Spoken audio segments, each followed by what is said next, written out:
আওয়ামী লীগ মাঠে নামতেছে, নানাভাবে চেষ্টা করতেছে, ছোট হোক বড় হোক তাও নামতেছে, সমাজে মিশে যাওয়ার চেষ্টা করতেছে। হ্যাঁ, আবার দেখেন প্রফেসর ইউনূস সরকারের পদত্যাগের দাবিতে আওয়ামী লীগের লিফলেট বিতরণ করতেছে। সে আবার বিসিএস শিক্ষা ক্যাডারের কর্মকর্তা মুকিব মিয়া, পোস্টিং লালমনিরহাটের পাটগ্রামের সরকারি জসিমউদ্দিন আব্দুল গনি কলেজে ইংরেজি বিভাগে, আর লিফলেট বিলাচ্ছে জাতীয় প্রেস ক্লাবের সামনে, আবার ভোরে মিছিল বের করছে।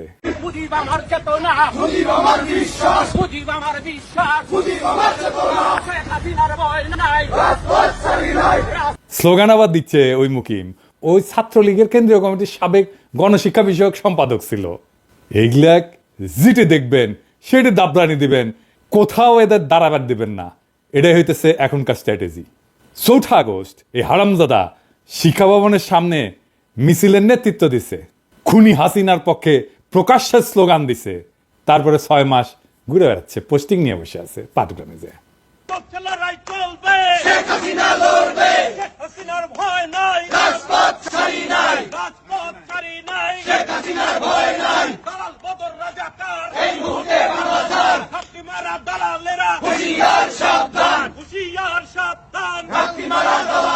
আমার মাটি আমার মা, পাকিস্তান হবে না, পাকিস্তান হবে না, আমার মাটি আমার মা।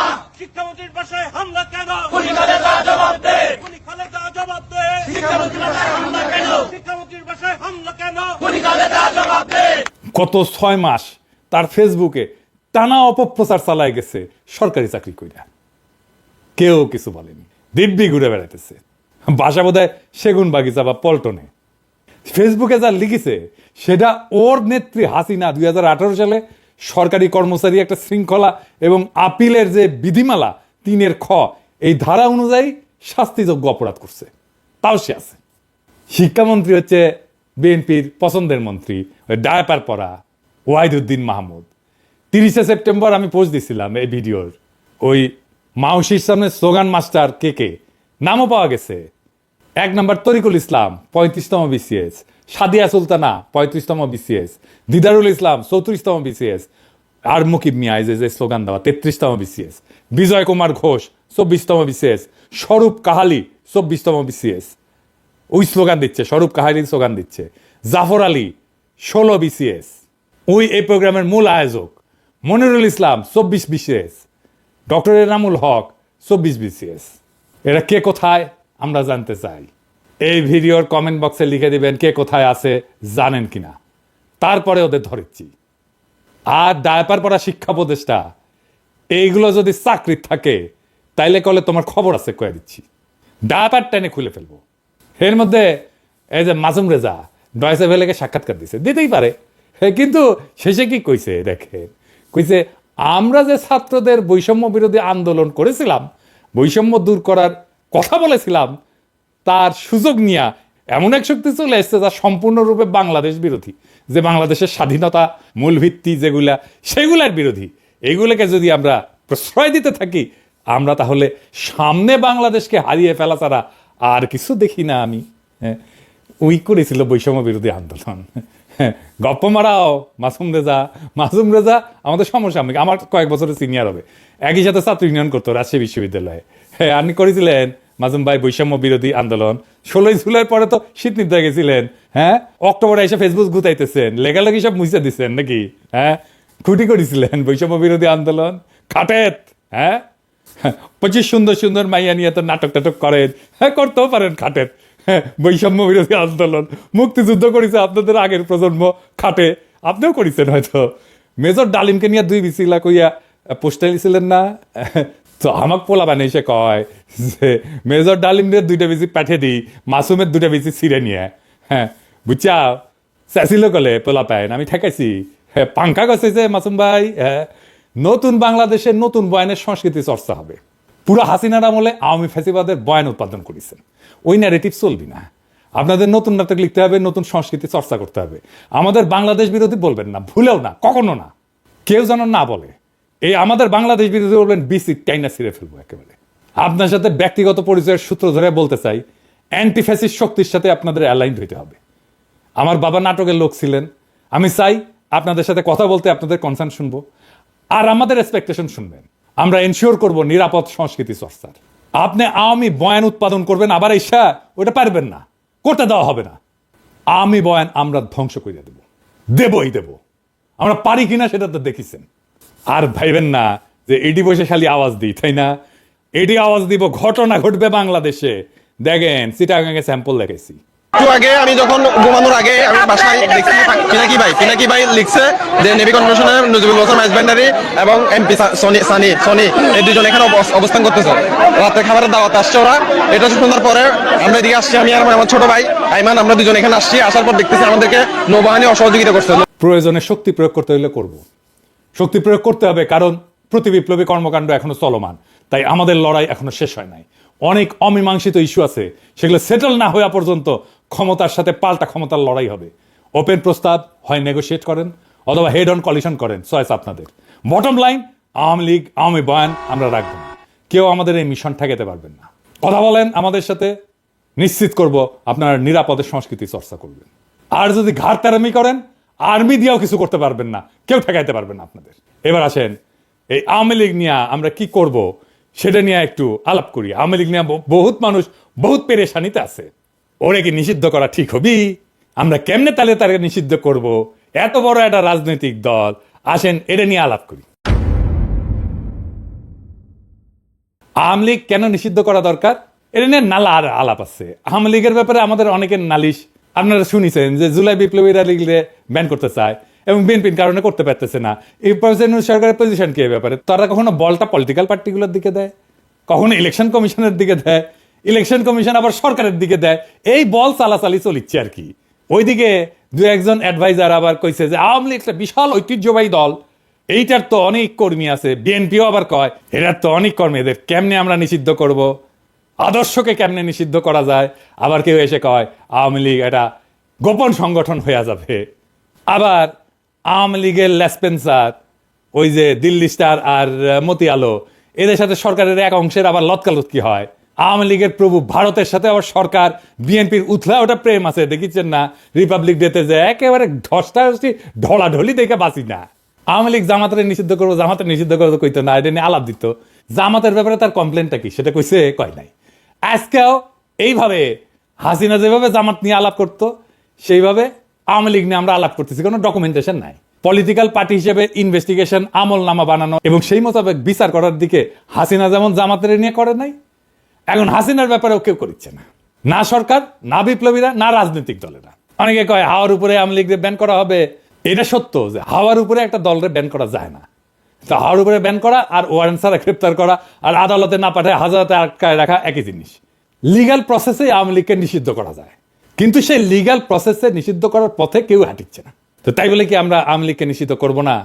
অবশ্যই করব। তবে আমাদের দরকার একটা clear cut documentation. Awami League একটা ফ্যাসিস্ট দল, তারা ফ্যাসিজম কায়েম কইরা দেশের জনতাকে বন্দি করছে, লুটপাট করছে।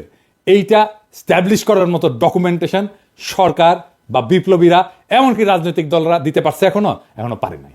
এই ব্যাপারে মন দিতে হবে আমাদের। বিচার বা ব্যান তো পরের মামলা, আপনাদের হাতে তো রাষ্ট্র, এই কাজ তো আপনাদের করতে হবে। আমাদের তো পেট চালানোর জন্য কামলা দিতে হয়।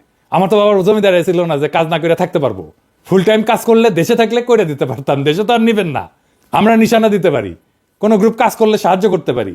এই ডকুমেন্টেশন করলে দেখবেন এবং এই আলাপের শেষে দেখবেন ফ্যাসিবাদও, এমনকি হিটলারের ফ্যাসিবাদ, মুসলিনের ফ্যাসিবাদও হাসিনা শাসনের চাইতে ভালো ছিল। সেই আলাপটাই করি, আসেন। এই ডকুমেন্টেশনে মোট 8টা পয়েন্ট থাকতে পারে। এলা প্রমাণ করা যাবে, ডকুমেন্ট রেডি করা যাবে, খুব বেশি কষ্ট করতে হবে না। আরো কিছু চাইলে যুক্ত করা যেতে পারে। এটা মোটা দাগের ডকুমেন্টেশন। কি কি? 1 নম্বরে হচ্ছে জয় বাংলা একটা বর্ণবাদী রেসিস্ট একটা স্লোগান। এটা বাঙালি সুপ্রিমিস্ট স্লোগান, এটা সাম্রাজ্যবাদী স্লোগান, এটা বাংলাদেশের সকল জাতি আর ভাষার উপরে হামলার স্লোগান। এটা বাংলাদেশ রাষ্ট্রের সীমানার মধ্যে থাকা যতগুলো ভাষা আছে, যতগুলো জাতি আছে, সবার উপরে বাঙালির দখলদারিত্ব নিশ্চিত করার স্লোগান। সে দখল করে নিতে চায়, সে জয় করতে চায়। এমনকি জাতিসংঘের ইন্টারন্যাশনাল চুক্তিও এটা ভায়োলেশন। এইটাকে ভায়োলেট করে ভারতীয় বাংলার সাথে মিলতে চায়।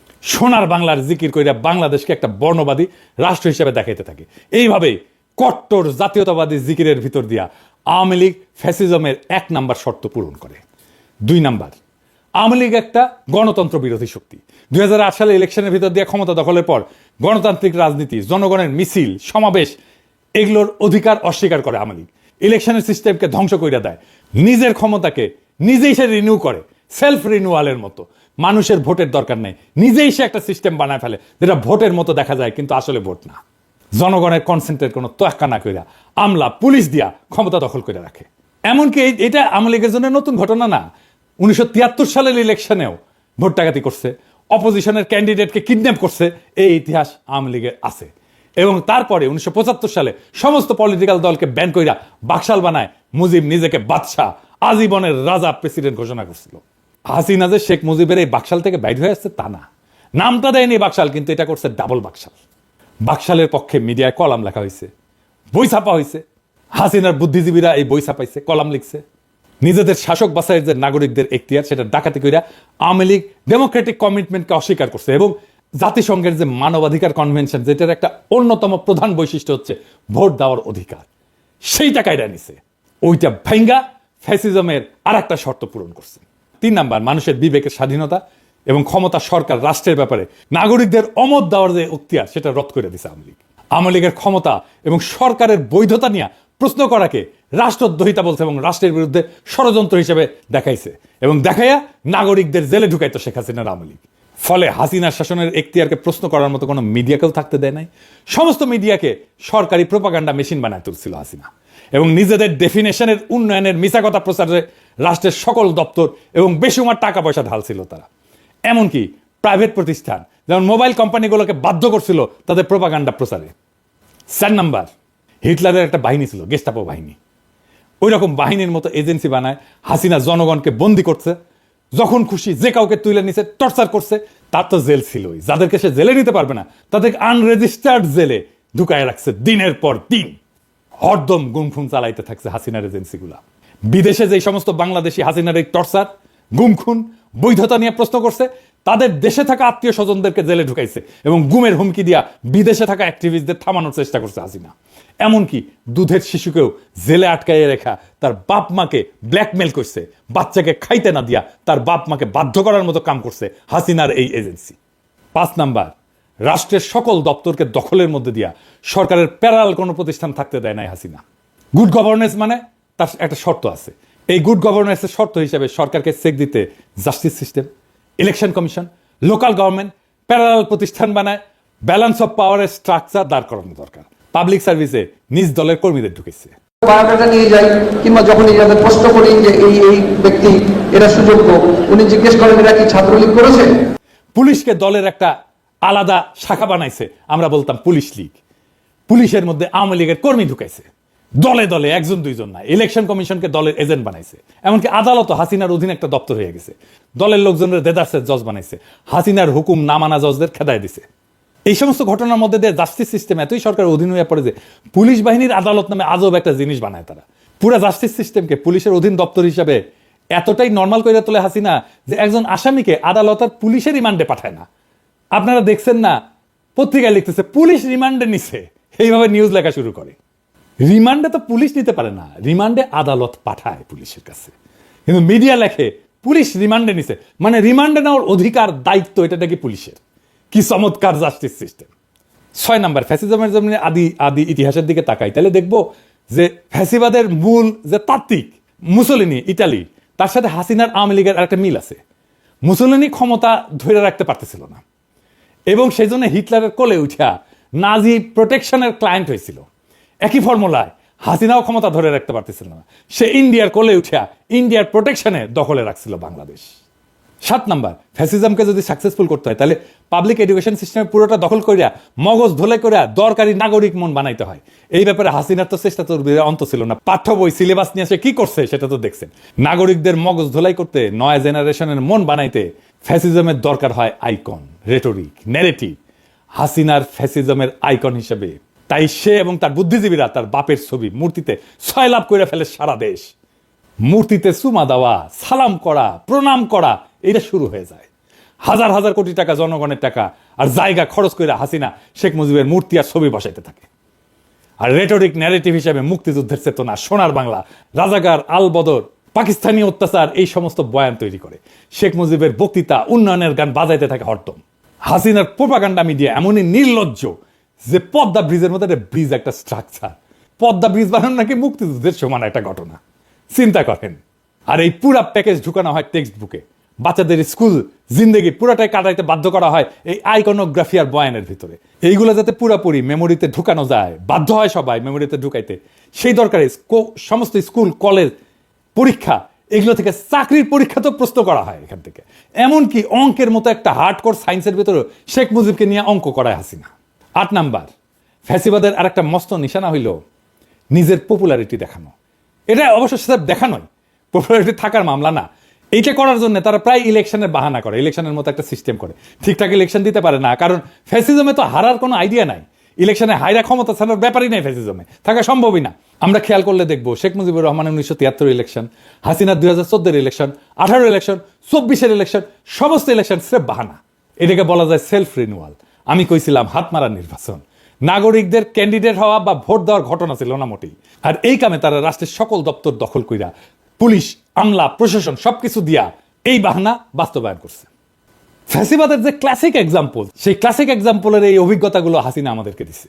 কিন্তু বাংলাদেশের এই লোকাল ফ্যাসিজমের, বাকশালের আরো কিছু নিশানা আছে যেগুলা ক্লাসিক ফ্যাসিজমের বাড়তি। মানে মুক্তে পাইছি, বেশি পাইছি আমরা। হাসিনা তো ফ্যাসিজম দিছে, ফ্যাসিজমের বাইরেও আরো কিছু দিছে। কি সেটা? সেই কারণে হাসিনার ফ্যাসিজমটা আদতে হিটলারের ফ্যাসিজমের চাইতেও খারাপ। কেমনে সেটা দেখি। ধরেন ফ্যাসিজমকে যদি আমরা একটা রাজনৈতিক মতবাদ হিসেবে দেখি, সেটার একটা তাত্ত্বিক এবং প্র্যাকটিশনারের নাম হচ্ছে মুসোলিনি, ইটালির, এবং তারপরে হিটলার। তাহলে দেখবো যে নিজের দেশ নিয়ে তাদের কিছু ভাবনা ছিল, তাদের একটা বিশাল একটা জাতীয়তাবাদী ইগো ছিল, অহংকার ছিল, একটা ইকোনমিক জার্নি ছিল। মুসোলিনি বা হিটলার দেশের জিডিপি বাড়াইতে মন দিছে। তাদের জুলুমের একটা বড় জমিন ছিল ন্যাশনাল ক্যাপিটাল এবং প্রোডাকশন। প্রথম বিশ্বযুদ্ধের পরে মাত্র কয়েক বছরের মধ্যে তারা ন্যাশনাল প্রোডাকশনকে এমন জায়গায় নিয়ে গেছিল, একটা বিশাল বড় জায়গায় নিয়ে গেছিল। এই কাজে তারা কনসেন্ট্রেশন ক্যাম্পের বন্দীদের শ্রম ইউজ করছে, কিন্তু নিজের দেশের উন্নয়ন, নিজের দেশের উন্নতি তারা প্রচুর করছিল। তাদের একটা বর্ণবাদী গর্ব ছিল যে তারা দেশের জন্য অনেক কাজ করছে। কিন্তু হাসিনা বা মুজিব বাংলাদেশের মানুষকে ঘেন্না করত। তাদের গর্ব হইল তারা বাগদাদ থেকে আসছে।